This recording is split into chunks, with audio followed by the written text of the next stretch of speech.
بسم اللہ الرحمن الرحیم نحمدہ ونصلی علی رسولہ الکریم اما بعد السلام علیکم ورحمۃ اللہ وبرکاتہ۔ فیضان شمسیہ یوٹیوب چینل کی طرف سے آج میں اپنے احباب کو خطبات غوث العظم سے 40واں خطبہ پڑھ کر سناؤں گا۔ امید کرتا ہوں ان خطبات کو سمجھنے اور ان پر عمل کرنے اور عمل میں اخلاص پیدا کرنے کی توفیق اللہ سبحانہ و تعالی ضرور ہمیں مرحمت فرمائیں گے۔ چلیے پڑھتے ہیں۔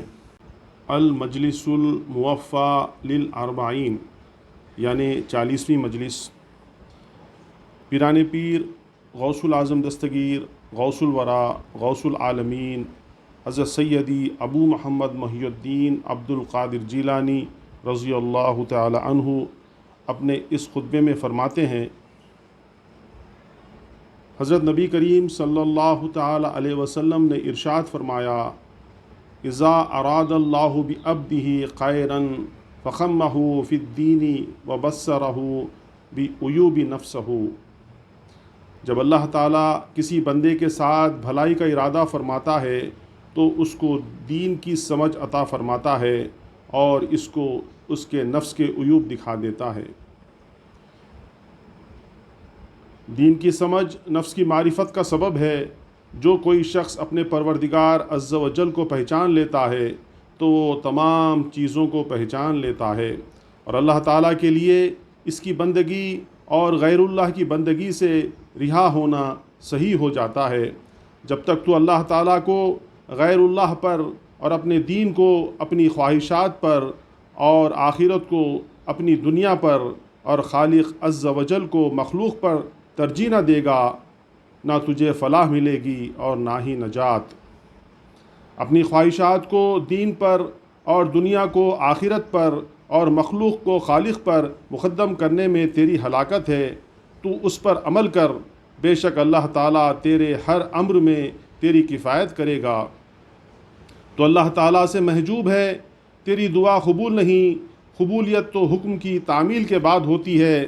جب تو حکم خداوندی کے مطابق عمل کرے گا تو وہ تیرے سوال کے وقت تیری درخواست کو قبول کرے گا۔ کھیت کا وجود بات کھیتی کرنے کے ہوتا ہے۔ کھیتی کر تاکہ تجھے کھیت کاٹنا نصیب ہو جائے۔ سرکار دو عالم صلی اللہ تعالی علیہ وسلم کا فرمان ہے، الدنیا مزرعۃ الآخرہ، یعنی دنیا آخرت کی کھیتی ہے۔ تو کھیتی کر، اور دل کی زمین کھیتی کے لیے ہے جس کا بیج ایمان ہے، اور اس کو پانی دینا اور نگہبانی کرنا اور اس کھیت کو سیراب کرنا اعمال صالحہ سے ہے۔ جب اس دل کے اندر نرمی اور شفقت اور رحمت ہوگی تو اس میں کھیتی اگے گی۔ جب دل سخت اور بدخصلت ہوگا تو اس کی زمین بنجر و شور ہوگی، اور بنجر اور شور زمین میں کھیتی کی پیداوار نہیں ہوتی۔ اور جب تو کھیت کو ایسے پہاڑ کی چوٹی پر بو دے گا جہاں کھیتی نہیں اگتی بلکہ وہ بربادی کے زیادہ قریب ہے، تو کھیتی کرنا اس کے کاشتکاروں سے سیکھ، صرف تنہا اپنی رائے سے کام نہ کر۔ حضور نبی کریم صلی اللہ تعالی علیہ وسلم کا فرمان ہے، استعینوا علی کل صنعۃ بصالح، یعنی ہر صنعت میں اس کے صالح لوگوں سے جو کہ ماہر ہوں مدد لیا کرو۔ تو دنیا کی کھیتی میں مشغول ہے نہ کہ آخرت کی کھیتی میں۔ کیا تو نہیں جانتا کہ دنیا کا طلبگار کبھی فلاح نہیں پا سکتا اور آخرت کی طلب میں اللہ تعالیٰ کا دیدار نہیں ہو سکتا؟ اگر تو آخرت کو چاہتا ہے تو دنیا کو چھوڑ دے، اور اگر تو اللہ تعالیٰ کی ذات پاک کو چاہتا ہے تو حظوظ دنیا اور مخلوق کی خوشی اور ناخوشی کو چھوڑ دے، یقیناً تو اللہ تعالیٰ تک پہنچ جائے گا۔ پھر جب یہ اصول تیرے لیے صحیح ہو جائے گا، دنیا اور آخرت اور حظوظ اور مخلوق سب طبعاً اور خواستاً اور ناخواستہ تیرے پاس حاضر ہو جائیں گے، کیونکہ جڑ تیرے ساتھ ہے اور ساری شاخیں اس جڑ کے تابع ہیں۔ تو عاقل بن، نہ تیرے پاس ایمان ہے اور نہ عقل اور نہ ہی تمیز۔ تو مخلوق کے ساتھ وابستہ ہے اور ان کو اللہ تعالیٰ کا شریک بنائے ہوئے ہے۔ اگر تو نے توبہ نہ کی تو تو ہلاک ہو جائے گا۔ توبہ نہ کرنے کی صورت میں تو خاصان خدا کے راستے سے الگ ہٹ، ان کے دروازے سے دور ہو، دل کو چھوڑ کر مونڈھوں کو ہلا ہلا کر ان کے صف میں نہ گھس، اپنے نفاق اور جھوٹے دعووں اور خواہشوں کے ساتھ ان میں شامل نہ ہو۔ بس اگر تو خاصان خدا کی صف میں شامل ہونا چاہتا ہے تو صرف دل اور باطن کے ذریعے سے اور توکل کے کندھوں پر اور مصائب پر صبر کر کے اور مقسوم پر راضی ہو کر شامل ہو سکتا ہے۔ اے اللہ کے بندے، اللہ کے سامنے تو ایسا بن جا کہ مصائب تیرے اوپر نازل ہوتے رہیں، تو اپنی محبت کے قدموں پر قائم رہے اور تجھ میں بالکل تغیر پیدا نہ ہو، اور تجھ کو تیز ہوائیں اور بارش جگہ سے ہلا نہ سکیں، اور نہ نیزے تجھے زخمی کر سکیں، اور تو ظاہراً اور باطناً ثابت قدم رہے ایسے مقام میں جہاں نہ مخلوق ہو اور نہ دنیا اور آخرت، وہاں نہ حقوق ہو اور نہ حظوظ، نہ وہاں کچھ چوں چراں، اور اللہ تعالیٰ کے سوا کوئی چیز نہ ہو، اور نہ مخلوق کی دیکھ بھال تجھے مقدر بنائے، اور نہ اہل و عیال کی فکر معاش اور نہ کمی پیشی سے تیرے دل میں تغیر پیدا ہو، نہ مذمت و تعریف سے، نہ کسی کی توجہ یا بے توجہی سے، اور اللہ تعالیٰ کے ساتھ تیری معیت اس طرح ہو کہ انسانوں اور جنوں، فرشتوں اور تمام مخلوق کے عقل و فہم سے بالاتر ہو۔ ایک بزرگ رحمۃ اللہ تعالیٰ علیہ نے کیا خوب کہا ہے، ان کنتا تصدق و الا فلا تتبعنا، یعنی اگر تو اپنے طلب اور ارادے میں سچا ہے تو خیر، ورنہ ہمارے ساتھ نہ ہو۔ جو کچھ میں نے تجھ سے بیان کیا ہے اس کی بنیاد صبر اور اخلاص پر ہے۔ اگر تو چاہتا ہے کہ میں تیرے ساتھ نفاق برتوں اور نرم گفتگو کروں تو اپنے نفس میں خوش ہوتا ہے اور اتراتا ہے اور یہ گمان کرتا ہے کہ جو کچھ ہے نہیں اس کی کچھ عزت نہیں۔ میں آگ ہوں اور آگ پر بجز سمندری جانور کے کہ آگ ہی میں انڈے دیتا ہے اور بچے، اور اسی میں اڑتا بیٹھتا ہے۔ تو اس بات کی کوشش کر کہ تو مصائب اور مجاہدوں اور سختیوں کی آگ میں سمندل بن جا اور خزا و خدر کے گرزوں کے نیچے صابر بنا رہے، تاکہ تو میری ہم نشینی اور میرے کلام کے سننے اور اس کی سختی اور درستی پر اور اس پر ظاہراً و باطناً، علانیہ اور پوشیدہ طور پر عمل کرنے میں ثابت قدم رہ سکے۔ اول تو اپنی خلوت میں، اور دوم جلوت میں، اور سوم اپنے وجود میں۔ پس اگر یہ تیرے لیے صحیح ہو گیا تو اللہ تعالیٰ کی مشیت اور حکم سے دنیا اور آخرت میں تجھے فلاح نصیب ہوگی۔ جو چیز بھی اللہ تعالیٰ کی ہے اور اس میں اللہ تعالیٰ کا حق ہے تو اس کے متعلق میں کسی کی رعایت نہیں کر سکتا، اور میں مخلوق میں کسی کی طرف اللہ تعالیٰ کے حکم کے بغیر توجہ نہیں کرتا، بلکہ مخلوق سے اللہ تعالیٰ کا حق وصول کرنے میں اللہ تعالیٰ سے قوت حاصل کرتا ہوں، اور کسی طرح کی کمزوری نہیں پاتا۔ میں اپنے نفس کے ساتھ قوی ہوں، البتہ مخلوق کے متعلق اپنے نفس کی موافقت کرتا رہتا ہوں۔ ایک بزرگ رحمۃ اللہ تعالیٰ علیہ سے منقول ہے، یعنی مخلوق کے متعلق اللہ تعالیٰ کی موافقت کر اور اللہ تعالیٰ کے متعلق مخلوق کی موافقت نہ کر۔ جو ٹوٹے وہ ٹوٹ جائے اور جو جڑا رہے وہ جڑا رہے۔ میں تیری کس طرح پرواہ کر سکتا ہوں حالانکہ تو اللہ تعالیٰ کا نافرمان ہے اور اس کی امر و نہی کو حقیر سمجھنے والا ہے اور اس کی قضا و قدر میں اس سے جھگڑا کرنے والا ہے اور دن رات اس سے دشمنی کرنے والا ہے۔ بس تو اللہ تعالیٰ کے غضب اور لعنت میں ہے۔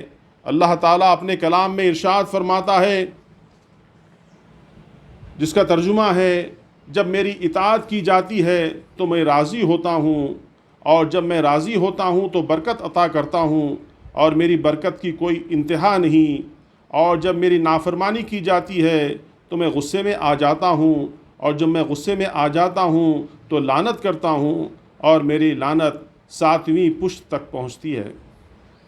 تو یہ زمانہ دین کو انجیر کے بدلے میں فروخت کرنے کا ہے، اور آرزوؤں کو طویل کرنے اور حرص کو قوی کرنے کا ہے، اور تو ان لوگوں میں سے نہ ہو کہ جن کے بارے میں اللہ تعالیٰ نے فرمایا، فرمان خداوندی ہے، وَقَدِمْنَا إِلَىٰ مَا عَمِلُوا مِنْ عَمَلٍ فَجَعَلْنَاهُ هَبَاءً مَنْثُورًا، یعنی اور جو کچھ انہوں نے کام کیے تھے ہم نے خسد فرما کر انہیں باریک غبار کے بکھرے ہوئے ذرے کر دیا۔